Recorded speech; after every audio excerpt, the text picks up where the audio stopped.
all the way. Cheers, boys. Got your back. Now, there could soon be a bit of a brouhaha among the cha-cha-chas and the foxtrots in the colourful world of ballroom dancing. The British Dance Council is to vote later this month on whether to ban same-sex couples in its approved competitions and championships. Supporters of the proposal argue participants in other sports are already divided by gender. For example, a mixed doubles team wouldn't play tennis against a men's doubles team. But critics say the change would contravene equality legislation.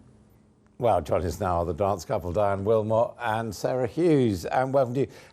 How common are same-sex couples in ballroom dancing generally? Well, in the international same-sex ballroom dancing community, there's about 300 couples, but in the UK, there's not that many. So that would compare to how many mixed couples?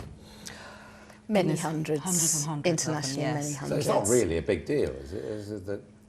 It's a big deal to us because... No, I'm saying, you know, it's so rare, it's not going to affect other people very much. Or... Well, that would be our take on it. There aren't that many same-sex couples who compete in the mainstream circuit. We're one of it. We've been competing since 2005 in the mainstream. Yeah. It's about 2 or 3 couples, so we're not exactly the majority. We're a very small minority participating. And part of the reasoning behind this is apparently that the male dancers especially apparently are physically stronger, therefore they're suggesting that maybe they have an inherent benefit. I mean, is that something you've encountered? Have you been up against all-male couples and thought, oh, they're better dancers because they've got stronger legs or something?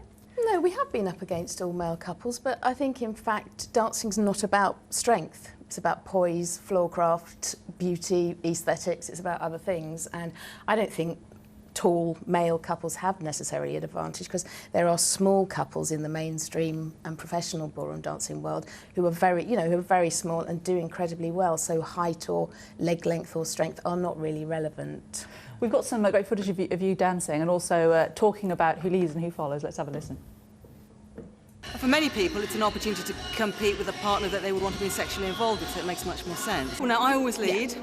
And I always follow. That's a decision we made about 10 years ago. And I think that they're such different disciplines, and it takes us so long to get good at it or get the hang of it that we thought we couldn't mess with our heads and start changing it around. I mean, is it a very gay-friendly environment, ballroom dancing, generally? Well, we found it to be... We've only ever been welcomed when we've turned up at the mainstream competitions. Yeah. We're very popular if we have a few weeks where we don't participate and then we turn up again. It's like, oh, it's great to see you, where have we been, and we've missed you. You know, we've really been warmly welcomed and enjoyed it very much. So how do you feel that the different sex couples view this potential legislation? What have your friends been saying about it?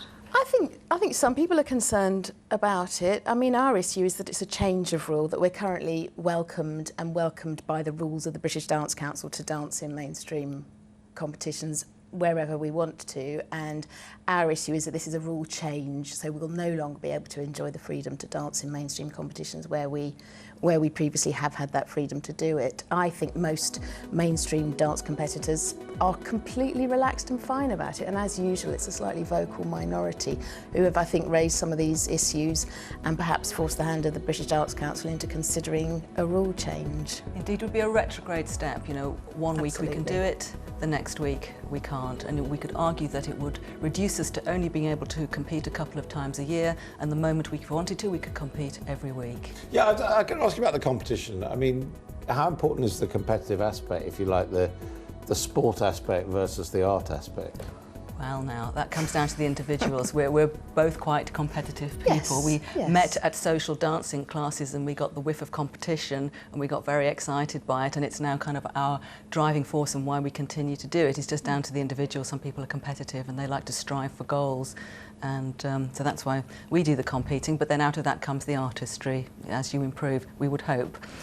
How would it change dancing for you if you could only compete in same-sex competitions? Presumably it would cut out a huge amount of the social events that you go to and the rehearsals and the practicing. Well, we would continue to compete, but we would only compete in the same-sex dance world. We're lucky to have that because it's very strong, and that's where all our international competing has been, in fact. I mean, we've competed all over the world, actually, in same-sex competition. So we'd carry on dancing, but we want to have the freedom to continue to compete in the mainstream competitions, because there are only 2 main competitions a year in the UK for same-sex couples, but there are mainstream competitions every Sunday, basically. We could go any week we want, and we'd like to continue that because we enjoy doing it, and why would anyone want to prevent us from continuing, is our view. Indeed. Well, it's going to be a vote. Might win it. Indeed, yes. Thank you. Thanks very much Thanks for coming in very and joining us, Thanks at all. Diane and Sarah. Thank you both very much. Let's take a look at the weather now. Over the north of Beijing, as the visibility drops, you'll still see things with perfect clarity. Northern and western Britain will have sunny spells going into the second half of the afternoon, but it'll stay cloudy and damp elsewhere. Southeast England will see the outbreaks of rain